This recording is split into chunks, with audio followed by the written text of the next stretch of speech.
Hi, everybody.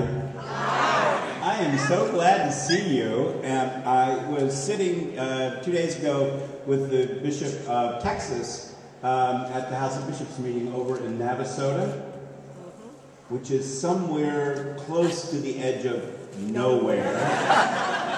And he knew that I was going to be speaking here, and I asked him whether he thought the rotunda might collapse with me speaking here, but he thought it might survive it, so we're giving that a test run here today. I am absolutely delighted to be here, and really want to thank MyOutSpirit.com and the magazine and Equality Texas for this invitation. I had no idea that you would be standing. I mean, it's hard enough to listen to a bishop drone on when you've got chairs, but feel free to sit on the floor. If I sat on the floor, they'd need to bring in a block and tackle to get me up afterwards, but make yourselves as comfortable as you can. I'd like to say some things, and then hopefully we'll have a little time to take any questions from you. I also want to say a special hello to Episcopalians in the crowd. Is that so much?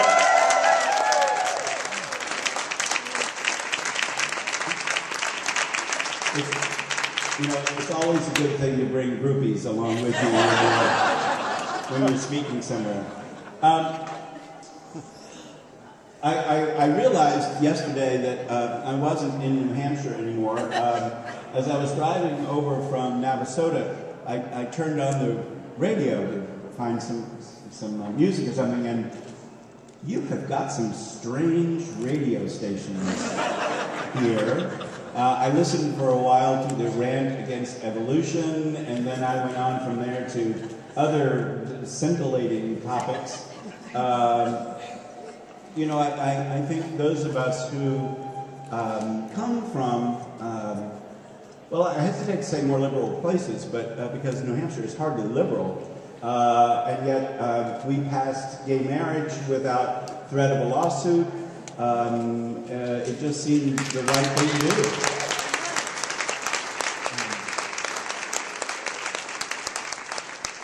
But I think it's especially hard for people who live in New York or San Francisco or Fort Lauderdale or somewhere to remember that the rest of the world isn't like those places. And yet we are in all of those places. And so it's just a special treat for me to be here in Texas, and really quite an awesome thing, yeah, to be at the state capitol. So this is really terrific. So let me just say a few things. I want to say briefly why I think we are at this particular moment in the life of the nation and the life of many of our churches and synagogues and mosques. I want to say why I think religion plays such a central role in our struggle as LGBT people. And then I want to talk about why I think LGBT people have something special to offer in the area of spirituality. Because I think we bring unique gifts to that journey. I might have time to say a little bit about what the Bible actually does say about this topic. And give you some words to use with your friends and neighbors and colleagues and co-workers when they wonder, who are you and why are you, and how do you justify yourselves? And then say something about how we move forward for the common good. I'm a Christian, and I'm proud of that and happy about that. And so I'll be speaking from that perspective, but not only is MyOutSpirit committed to all kinds of spiritual journeys, but so am I. The old saying goes that all steeples point in the same direction.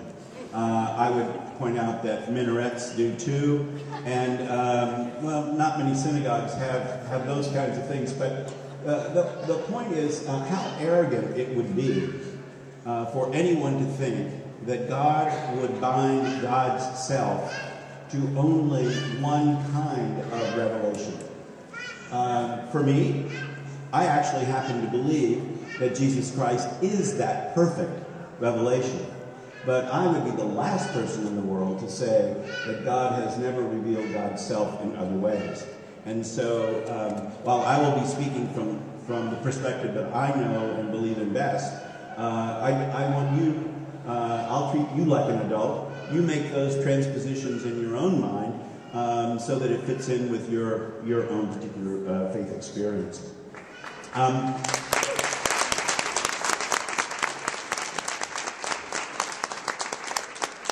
Just briefly, I think we're in this moment in the culture and in the religious communities of which we are a part because of one thing.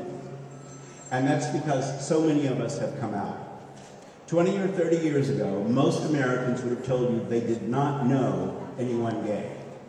As I said last night at the HRC dinner, well, you might have worried about weird Uncle Harold. Or there are those two nice ladies that have always lived together, down at the end of the street, those spinster ladies. But what they would have meant when they told you they didn't know anyone gay is that they didn't know anyone who was openly self-affirming and proud. And now, is there a family left that doesn't know one of their own to be LGBT or T? Or is there anyone left that doesn't know a former classmate or a co-worker, someone to be gay? And it has made all the difference. Harvey Milk got it right, that coming out is the most political thing you can do.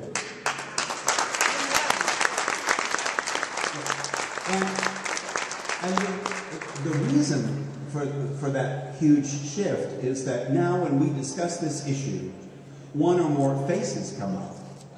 And people are less and less willing to say the things they've always said about us because they simply know it's not true of Sam or Sal. And they're not willing to participate in that. So it has made all the difference in the world. And as I like to say, that toothpaste ain't going to go back in the tube.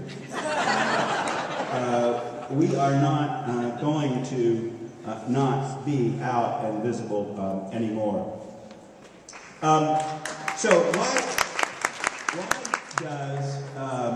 why does religion play such a role in the issues that matter to us?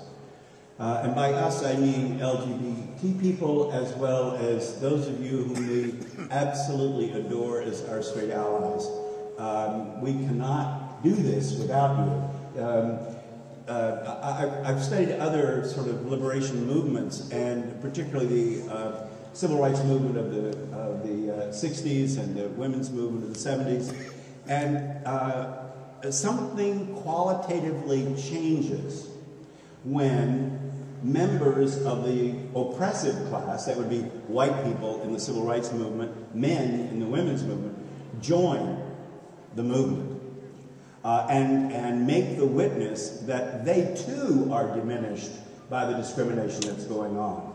And so, for those of you who are heterosexual, I want you to know that you are absolutely key to our movement, and really appreciate you doing that.